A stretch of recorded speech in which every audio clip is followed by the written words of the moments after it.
Siyempre, bago po ang lahat, bago tayo pumunta sa ating news, Pinas News Insider, iyak lahat sa kamera, bigla ang utos ng Korte Suprema, SALN issue versus BP Sara, nasagot na ng Korte. Palakpakan po natin yan. Yun po ang ating panonoodin ngayon, pero siyempre, bago ang lahat, ito nga si John Vic Rimulya. Handa na akong maging presidente. Totoo bang sinabi niya to? Ako'y nagtatanong lamang kasi pinost ito ng ang balita ngayon. Ang pagiging presidente ay pangarap ng lahat. Sir, hindi ho lahat. Ako nga ayoko eh. Biro mo ipapatang sa'yo yung utang ng Pilipinas. Tapos sa'yo isisisi lahat. Wak na. Hindi ako ganun kabayani. Kaya nga si BP Sara sabi niya ng ganun na ang buhay niya parang hindi lang para sa kanya, no? So, para sa Pilipinas. Kaya sinabi niya, to make a long story short, tatakbo siya bilang presidente ng Pilipinas sa 2028. Di ba? Pero maraming mga Pilipino na ayaw yang pagiging presidente. Kaya, wag nyo kaming tangahin na ang pagiging presidente ay pangarap ng lahat. Wala akong ganon, no? Kahit mag-ano tayo, kahit mag-search po tayo, depende na lamang kung may intention kang masama. Meron kasing ibang gustong maging presidente, intention masama. No, yun lang po, no? Pero hindi ko alam kung handa na ang taong bayan para sa akin. Ang alam ko, handa na ako. Ito na nga ba ang sinasabi ko sa inyo mga kapatid? Lagi kong ipapaalala, meron tayong issue sa flood control. Sa mga vlog ko, sinasabi ko na kunwari, ito ang flood control issue. Papatungan nila ng isyung iba. Yan, pinatungan. So, ang pag-uusapan ito, pag medyo numinipis na ito, lalagyan ulit nila ng iba pa para kumapal at matabunan yung main issue. Gaya na lamang ng nahuli na si Saldico. Tapos tatangahin tayo. Hindi naman na-aresto? Magkaiba ang aresto at saka sa huli? Yan, parang ganon. Malay mo, nahuli lang sa klase. Lulusot eh. Alam mo ba yung lumulusot lang? No, ganun ho eh. Huwag nyo kaming tangahin kasi dito sa Pilipinas, madalas gamitin yung kapag nahuli, na aresto na. Kapag usapang huli o usapang parang gusto mo nang, hinahanap nyo eh. Hinahanap nyo si Saldico eh, ha? Diba? Hinahanap nyo yan eh. Nakalagay nga dun sa ano nyo eh, sa Office of Presidential, blah blah blah, ganyan. Nakalagay arrested tapos biglang iniba eh. Papalusutan nyo kami yung nahuli, iba yung sa arrested. Ng teteng. Isa rin yun. Ito yung flood control, patong issue, at marami pa silang pinapatong.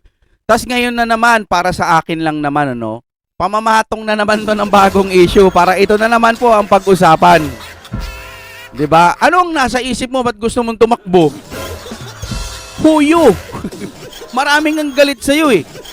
Baka akala mo gusto ka ng mga mamamayang Pilipino. Siguro may ilang gusto ka, pero hindi lahat ng mga Pilipino gusto ka. Dito kasi alam nyo, dito sa ating mundong ibabaw, magugustuhan ka ng tao kapag ka maganda ang nagawa mo.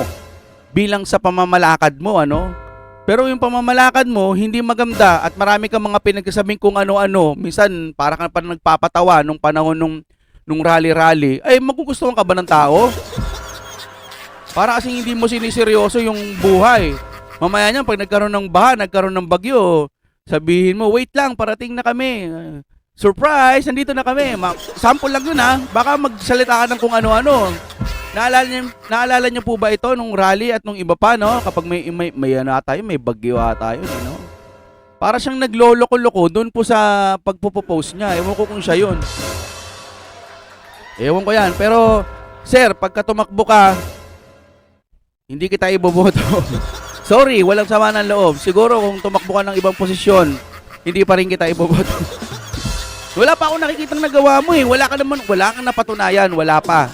Pag may napatunayan ka na sa buhay, nakikita namin tumutulong ka sa kapwa, yung simpleng pagtulong lang sa kapwa, sabihin na natin, hindi kinakailangan ng camera. Pero katulad yung public servant, ba tawag doon, no? Sa public kayo, kailangan naming makita kung karapat-dapat kayo. Kahit pakitang tao nga, wala akong nakita eh. Yung pa kayang gusto mong maging Malabo yan mga kapatid. Okay, dako na po tayo. Yan mga kapatid, no? Trending daw ito ngayon ng Meralco. Shoutout sa iyo kuya, nakalimutan ko na pangalan mo. Pero sa isang channel ko, nilagay ko po yung ano mo eh. Shoutout, courtesy, yan. No? Ito nga mga kapatid sa Meralco.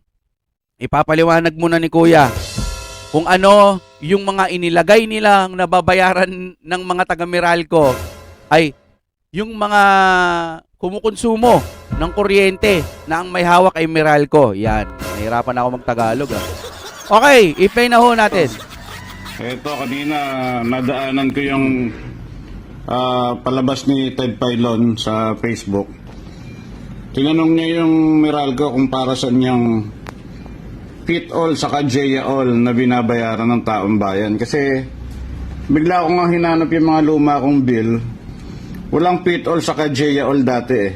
O, tandaan nyo sa mga Meralco dyan, mga nagbabayad sa Meralco, Fit-All, tsaka J-All. Tandaan nyo yan ha.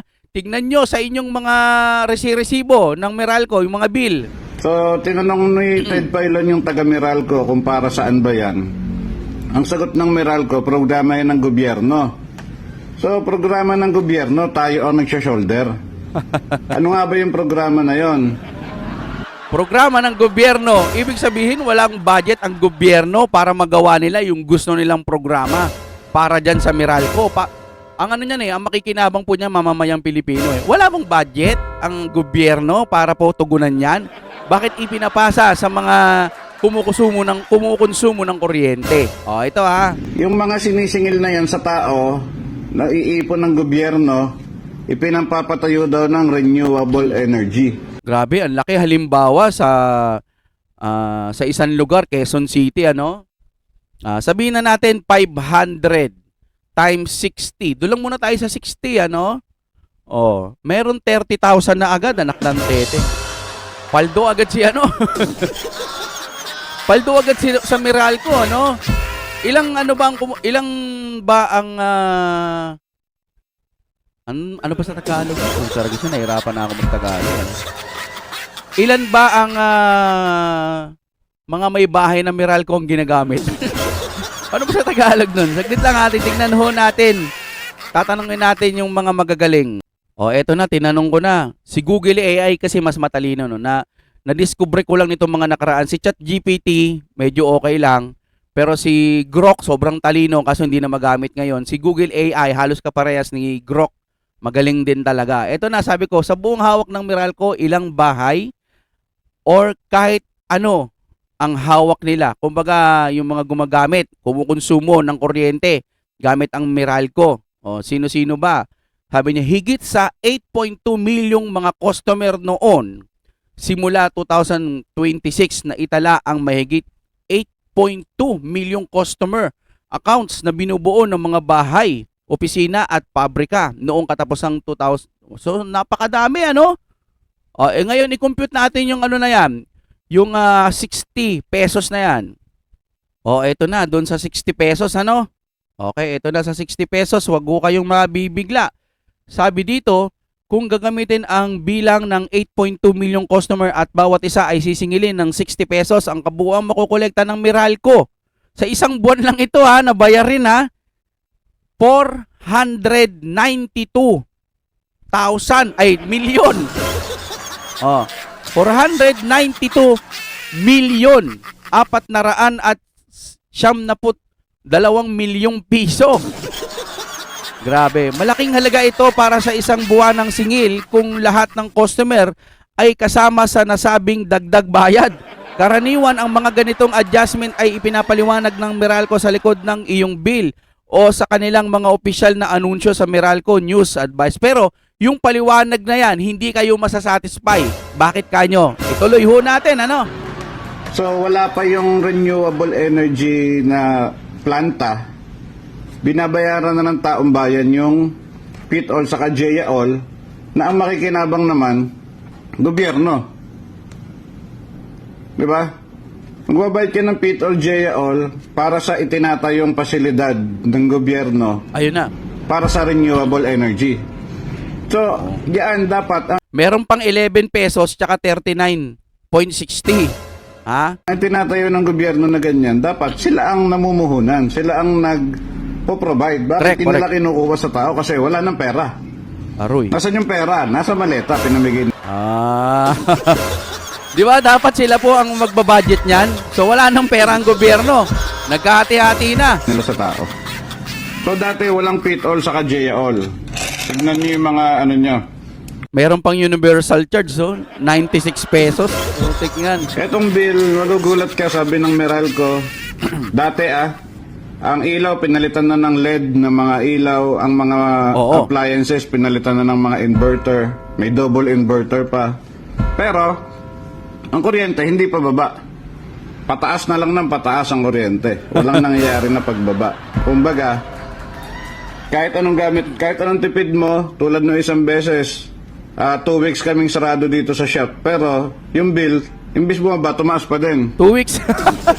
Hindi ka naman pwede magreklamo kasi pagpunta mo sa Meralco, isa lang din naman ang sinasagot nila paulit-ulit. Baka may nag-jumper sa inyo. Yun na lang lagi ano nila, no? Pacheck nyo pa yung mga wire nyo, baka may tumatapon. Kahit na wala naman. Tapos, parehas lang naman ang konsumo mo, pero bakit pataas pa rin ang pataas? Yung transmission loss saka generation loss, Ito na, ito yung mabigat. Dati na ata to eh. system loss na yan ng Meralco. Yung generation, yun yung nagamit natin. 2,358. Kung yung generation yung nagamit, edi sana 2,358 lang ang babayaran. Pero naging 4,279 dahil sa dami ng dinadagdag ng Meralco. Ano nga ba Grabe. yung dinadagdag? Transmission loss saka system loss, mga nawawalang kuryente yan ng Meralco. O, ito yung mga kapalpakan na mga hindi nila alam kung saan napunta. Pwede yung iba, jumper. Yung iba sa kapabayaan nila. Yung mga tagas-tagas, kumbaga sa tubig. Isisisi yan sa mga mamamayang Pilipino, sa mga consumer. Di ba? Ba't hindi ba? Eto nga, hindi ma-actionan eh. Yung flood control nga eh. Di ba? Yung flood control, hindi ma-actionan. Marami pa, sabi ko, hindi lang yung flood control ang problema ng mga kababayan natin. Marami pa sa ahensya ng gobyerno. Isa dyan yung mga jumper. Kung sa isang barangay may 100 bahay ang nagja-jumper, pinaghahati-hatian niya ng mga bahay na hindi nagja-jumper. So, yan yun. Yan yung system loss ng Meralco, yung transmission loss. Yan din yun. Kumbaga, pwedeng may tumatapon ng na kuryente ang Meralco habang nagpapatakbo sila ng linya. Pero, kasalanan nila, taong bayan pa rin ang nagsasuffer. Tapos, merong mga nagbabayad na tayo ng government taxes para dito. 4,432 ang government. Yun yung tax. 4,000. Base lang ho Ayun government tax. So 432 ang babayaran mo. Kasi nga parang 12% ata yan eh. Tingnan na. Parang 12% ata yan ng... Tingnan natin ayun. Parang hindi ata. Kasi parang 500 nakalagay dito. Pero doon 442 lang. Okay, tuloy muna natin to, no? Tax ng bill ko. Pero, kasama pa din dito, binabayaran pa rin natin yung mga hindi kayang magbayad, katulad ng mga 4P saka ng mga senior citizen. Ala, saan So yun? wala na pag-asa. Ito, habang buhay na lang na ganyan yun. Saan yun? Yung sa tax siguro, sa tax yun. Nagbabayad na tayo ng government taxes para dito. Yung tax na yun, ayun yung mga nananakaw, yun yung mga sa flood control, at kung ano-ano pa, pambigay sa mga ayuda, yun sa mga 4Ps. Tapos sasabihin nila, galing sa puso ni BBM. Tangina talaga. Yan. Yun po yun, mga kapatid. Okay, palike ng ating video. Ayan po ang ating intro, no? So, ginigising ho natin yung mga mamamayang Pilipino. Wag na ho tayong maging tanga. Para ka namang gago niyan kung BBM ka pa rin. Taragis na yan, talaga. Okay, eto na. I-play na ho natin itong balita ngayon galing sa Pinas News Insider. Ito ang balita ngayon. Trending at pinag-uusapan ngayon sa mundo ng social media. Ang di umano'y balitang. Ito ang balitang dapat malaman ng taong bayan na pilit tinatago at pilit ayaw di umanong ipalabas ng mga bayarang media sa palasyo. Kamara at Senado sa publiko. Matapos ang ikinasang mini trial sa impeachment proceeding o impeachment hearing ng mababang kapulungan ng Kongreso, tila nangangamoy Korte Suprema na naman at tila Korte Suprema kikilos na sa impeachment ni Vice President Sara Duterte at sal and issue laban kay Vice President Sara Duterte. Tinapos na agad at nasagot na ng Korte Suprema. Di umano'y Dilima 2.0 na si Gervy Luistro. Tila sobrang kahiyan umano ang inabot sa Kongreso matapos ang malaking pasabog ni Vice President Sara Duterte. Yari yan, no? Pag naging presidente si ating BP Sara, may mga comment pa nga na parang sinasabi nila na huwag niyong iboboto yung taong gusto lang maghiganti. Actually, nandun na yung revenge. Nandun na yon. Pero ang pinakapunot dulo, lahat ng korap, lahat ng mga nananamantala sa kapangyarihan nila, mananagot lahat yon. Nagmumukha lang siyang revenge. Oo, revenge ang kinalabasan nun. Pero dapat managot yung mga gumagawa ng katarantaduan dyan sa gobyerno. May kinasang mini trial ng mga ilang buhayang nasa Kongreso. Pero bago ang lahat, kung bago ka pa lamang sa aming channel, please huwag kalimutang mag-like, subscribe at i-click ang notification bell para Yes. mas maging updated ka pa lalo sa lahat pa ng bagong video na i-upload namin. At eto na nga mga kababayan, tila sobrang kahiyan umano ang inabot ng Kamara sa ikinasang mini trial o impeachment hearing laban kay Vice President Sara Duterte matapos itong hindi sumipot sa ikinasang pagdinig na pinangungunahan ni Gervy Luistro. Tila nabulyaso di umano ang mga plano nito at walang nahita sa pagdinig. Hindi naman nakapagtigil si Attorney Rowena Guanzon na magsalita na at tahasang tila sampalin ng katotohanan at kahiyan ang di umano'y Dilima 2.0 na si Luistro. Ayon pa sa kumpirmadong balita, si Vice President Sara mismo ang maglalabas ng ebidensya sa impeachment laban sa kanya. Tila kwinestyon ni former COA COMELEC Commissioner Attorney Rowena Guanzon ang pagsabina ng mga ebidensya sa impeachment proceedings laban kay Vice President Sara Duterte ng House Justice Committee na pinamumunuan ni Representative Gervy Luistro. Sa kanyang social media post, giniit ni Guanzon, si BP Sara daw dapat mismo ang maglabas ng ebidensya sa impeachment pero yung rape case ng asawa niya, imbis na ilabas ay tinago niya. Agoy, agoy, agoy, agoy, agoy. Yan. Mahilig kayong magsalita ng mga kung ano-ano pero pag kayo binak to you, nang gagalaiti kayo sa galit, di ba? Oo nga naman, yung may kaso ang iyong mister. Sabihin na natin hindi totoo, pero itinago mo. Kasi daw di umano, panahon daw ni Tatay Digo. Kung wala namang kasalanan ng iyong asawa, bakit mo tinago? Iba namang walang kasalanan eh. Pwede mong linisin ang iyong kasalanan. Kung wala kang kasalanan pala. Tinago mo eh. Mas masahol pa nga si BP Sara nagtatago ba? Hindi, nandiyan lang. Hindi lang umaattend dahil yung ginagawa niyo dyan, para sa akin no, pananaw ko lang naman ito karumal-dumal. Hindi kayo pinapansin ng Vice Presidente, ouches. Ibig sabihin mga mahihina kayong nilalang? Tanong lang, mahihina ba kayong nilalang? Pero yun, hindi kayo inatinan.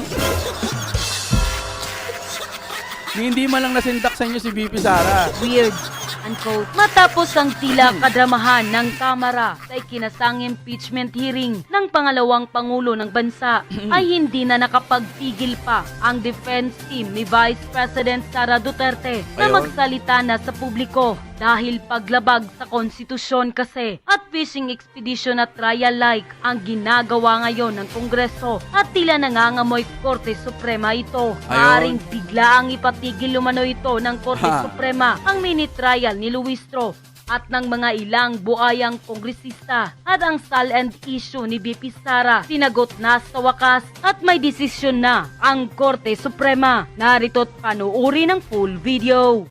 And ang panawagan namin is intayin nila kami. Ano? Hintayin nila na kami naman ang magpresenta ng aming ebidensya para pabulaanan lahat ng mga lumalabas ngayon laban sa ating Vice Presidente. Well, the defense team Ang malupit nun pagka binalikan sila ni VP Sara, no? Lahat ng mga yan, problemado yung mga yan. Sino na kaya boss nila ngayon? Si ano pa rin ba? Romualdez pa rin ba? O si BBM na? Kasi yung magkabilang kampo, may drama din sila eh, no? Iisang kampo, no? Tama yan, kayo-kayo na lang nag-aaway. Si BBM at saka si ano, no? Si Romualdez, no? Maganda yan, kayo-kayo na lang. Tapos popcorn kami rito, manonood kami. is not here to lose, hindi ba? So, binuo kami, we only have one target. Yun.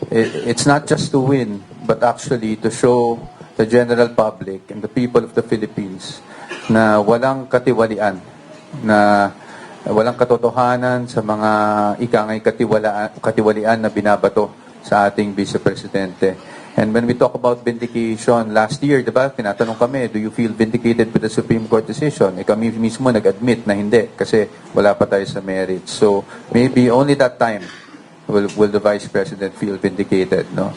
And that's what we're here for. We're here to protect the rights of our client, and we're here to show the evidence, to present the evidence, to test the evidence of the prosecution, and to show the Filipino people na hindi corrupt ang ating Vice Presidente at walang katiwaliang Oo ginawa naman. ang ating Oo naman. Vice Presidente sa kanyang termino. If it does go to trial, let's wait for the trial. Hintayin na lang kami mag-cross-examine so we can unmask, all these witnesses against the Vice President and show you kung ano ba talaga ang nangyari dito sa mga aligasyon na ito. Good afternoon po.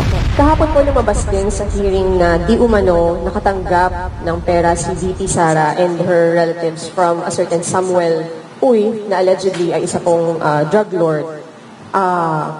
Comment nyo lang po dito. And does she know Samuel Uy?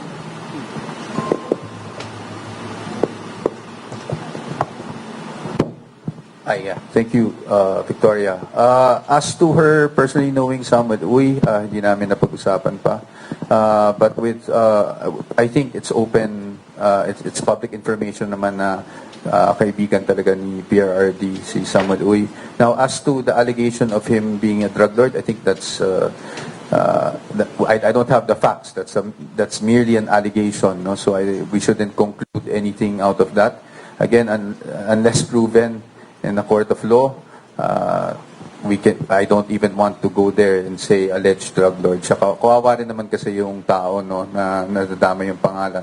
Pagdating dito sa mga perang na banggit kahapon, I think ang sabi ay manager's check. We have to note that ang nakasabi lang naman is a manager's check was allegedly nagpagawa ng manager's check, allegedly si Sammy Uy, wherein the recipients are the Vice President and ganito and who else. So, yun lang yung nakasulat no? Wala naman dun anything na natanggap talaga nila. And as you know, the Vice President already issued a statement denying that she had received any of these amounts of money that were presented yesterday. Now, again, we don't want to get into the details, but those checks, we're confident that we will be able to clarify everything and show the public kung ano talaga yung nangyari sa checks and kung meron man talaga, no, pagdating ng trial. And also, attorney, si Committee on Justice Chair Luis Tro, sinabi naman po niya kanina sa isang interview na the evidence versus VP Sara surpassed threshold of probable cause for impeachment. Your comment on them? Well, I guess, again, with all due respect to Chairperson Luis Tro, no, I don't want to be debating with her, but it's being the chairperson of the Committee on Justice, sabi nila, yan nga ang trabaho nila, mag-determine ng probable cause with that statement. So I guess we know what her position is. So, and they put it to a vote. Again, nasa kanila naman yan, yung determination ng probable cause. If it so happens that talagang magkaroon ng determination of probable cause, this is given to plenary and transmitted, we will not anymore debate on what they did there, but we will just face them in the Senate. Of course, without waiving the petition that we filed before the Supreme Court regarding what we see as constitutional infirmities, no, dito sa mga proceedings na ito. Next is Mr. Jason Rubrico, SMNI. Hello, attorneys. Jason po ng SMNI News. Sir, first question, dahil under po sa AMLA, banks are Under po sa Section 9 ng AMLA, it provides for Tuloy-tuloy na natin, STRs and CTRs shall not be disclosed and are protected from public release. And this confidentiality po is reinforced by the bank secrecy law and related financial privacy laws. So babalikan ko lang yung tanong, sir, posible po bang may nalabag na batas ang AMLA at ang House Committee on Justice sa paglalantad po ng bank accounts ni VP Sara Duterte and Attorney Mans Carpio, and posible po ba na dadalhin rin po ninyo ang usapin na ito sa Korte Suprema if may nakita po kayong paglabag sa constitutional rights ni VP Sara? Can I think you said it yourself, no? Kung yun yung nilalaman ng batas, malinaw naman yung sinasabi ng batas, that those information are strictly confidential, cannot be disclosed, hindi ba? But we've seen otherwise from what happened before the committee hearing yesterday. Now, as to any actions that we plan to take or the personalities involved plan to take, that's something that I hope you understand we will not be able to disclose at this point. Just to add on, we are, and just to emphasize, we are fully aware, in fact, that Section 8A, if I'm not mistaken, of the law as amended. No? Sir, second question, ano po ang panawagan po ninyo sa public? Kasi parang ang lumalabas po na lahat po ng mga sinasabi doon sa House Committee on Justice ay parang tinatanggap na katotohanan ng iilan. So ano po ang panawagan ninyo sa publiko sa gitna po ng usapin ngayon involving the Vice President? Siguro simple lang po talaga ang panawagan namin. No? Let's just be cautious doon sa mga lumalabas without saying that they're false, because that's really not my point. I'm not saying false yung mga lumalabas. All I'm saying is we have to be cautious, especially with the way things are being presented. And ang panawagan namin is intayin nila kami. Ano? Intayin nila na kami naman ang magpresenta ng aming ebidensya para pabulaanan lahat ng mga lumalabas ngayon laban sa ating Vice Presidente. Sir, pahabol, last question. Kasi sinabi po ni Vice President Sara dun sa kanyang statement, isa sa mga nasa likod ng mga parata ng former Senator Trillanes is the sitting President. So, may magiging hakbang po ba ang defense team laban po sa Pangulo? I don't think we're I don't think we're at liberty to discuss things like that because kami we're just limited to the impeachment proceedings. So sa atin di kami magko-komento anything outside, especially of course if it relates to the president. Wala po kaming kinalaman diyan. Kami po ay dito lang po kami sa impeachment nakafocus. Ms. Nympha Ravelo, PZWB. Good afternoon po, attorneys. Question ko po una, sasagutin nyo ba o hindi na talaga sasagutin o i-refute yung pong mga lumabas na allegations sa House? Sasagutin po sa impeachment court. Doon po natin sasagutin lahat yon. Doon po naman ang tamang forum kung saan namin masasagot lahat ng yon. So, wala at all po, hindi na kayo magsasabit ng any pleadings or any manifestation sa House Committee on Justice? We have to wait for developments. No, we cannot say that we will not submit any manifestation whatsoever. But you have to remember that the main petition before the Supreme Court is really questioning the jurisdiction as to the nature of the proceedings that are being conducted. Again, hindi namin kino-question ang power of the House to initiate impeachment proceedings. I think that's very clear under the Constitution. We don't want to even try to blur that line. I mean, admittedly, they have the sole power to initiate. Ang kino-question lang po namin ay jurisdiction in terms of conducting this type of committee hearings. And then, di ba isa doon sa reason po ng inyong pagdulog sa Supreme Court yung sinasabi na mini trial na yung nangyayari? Napatibay po ba nung nangyari kahapon yung inyong argumento na yan at gagamitin po ba yan sa pagpa-file ng panibagong petition or any rejoinder sa Supreme Court? Well, una-una, we cannot file a new petition anymore, no? Kasi may pending na tayong petition. But if you're asking us if what we've seen so far from the committee hearings actually support what we had stated in that petition, I think we're not naive, hindi ba? We have observed what's been happening sa committee hearings, pati yung pagpapalabas ng iba't ibang subpina para kumuha ng mga sinasabi nilang ebidensya, kahit ang mga ito ay hindi naman bahagi ng dalawang impeachment complaints na sinasabi nila ay under preliminary investigation, di ba? In fact, it's probably important to tell you now that maging yung supplemental affidavit ni Mr. Madriaga, yung AMLAC report, yung affidavit ni former Senator Trillanes, and all those other evidence no, that they were able to obtain na after final yung impeachment complaint, wala kaming kopya niyan bago yan ibinahagi sa komite. Kasi nga, hindi siya kasama ng impeachment complaint. Pati yung notice or yung desisyon ng COA on the appeal of the Vice President at ng ibang respondents doon sa confidential funds. Bigla na lamang doon sa komite, sinabi na denied na, no? Which, that's fine.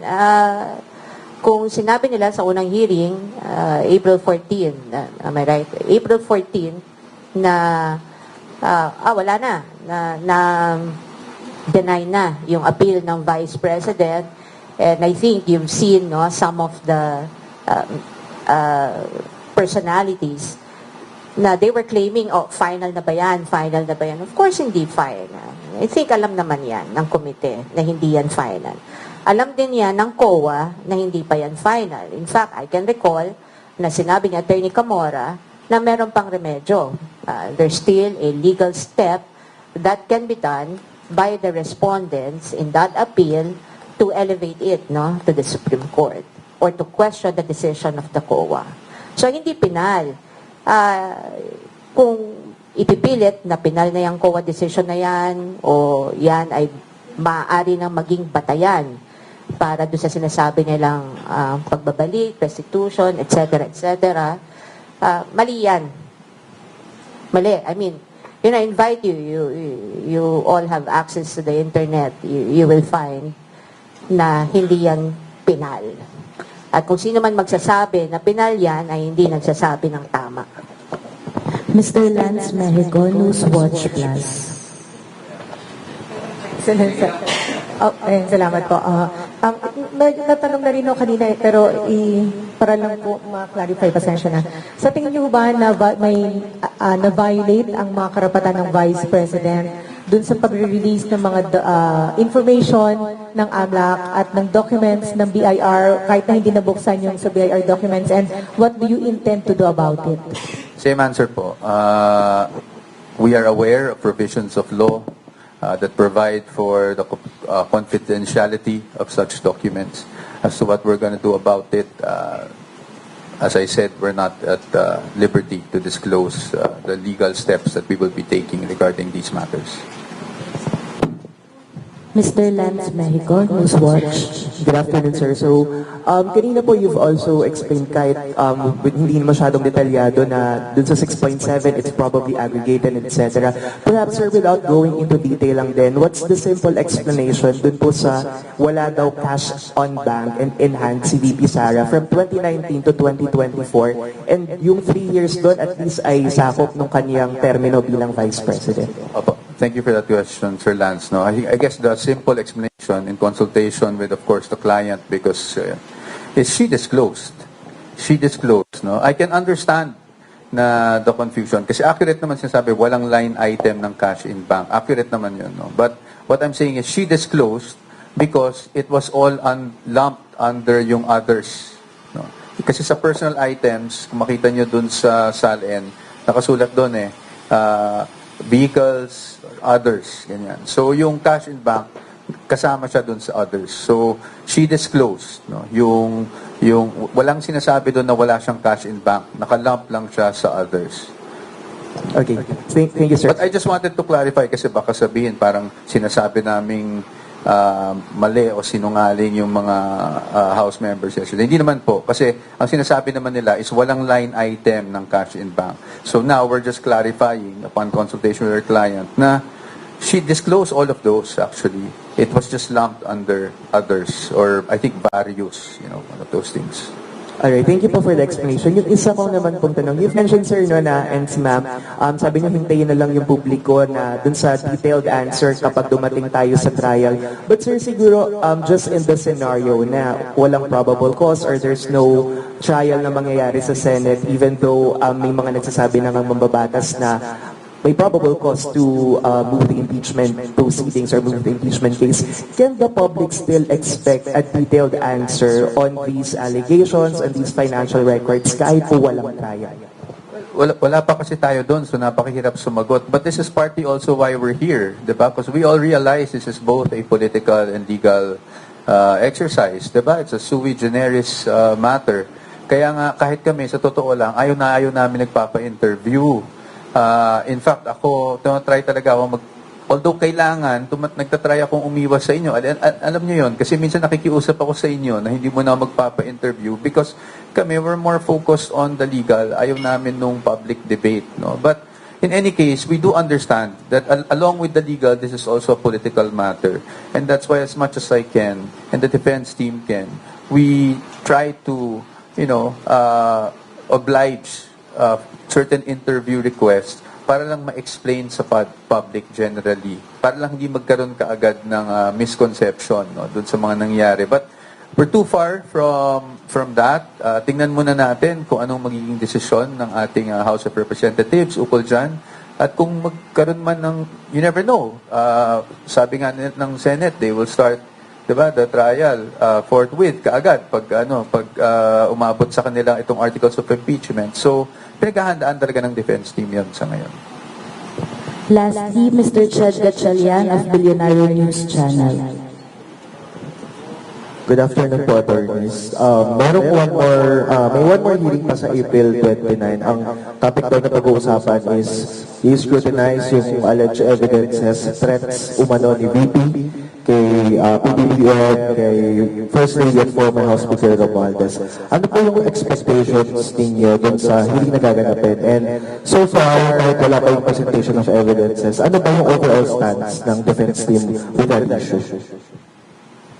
Well, actually, the issue of grave threat is pending litigation. It's nasa DOJ yan, no? So we have already submitted our defenses there. Pagdating naman sa expectation namin sa hearing, honestly, mas maganda siguro itanong na lang sa members ng Justice Committee kasi kami, wala talaga kaming alam, no, kung ano yung mangyayari that day.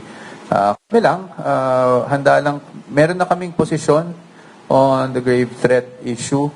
At obviously, we cannot disclose that as of the moment. But you will see our position if ever this goes up to the Senate.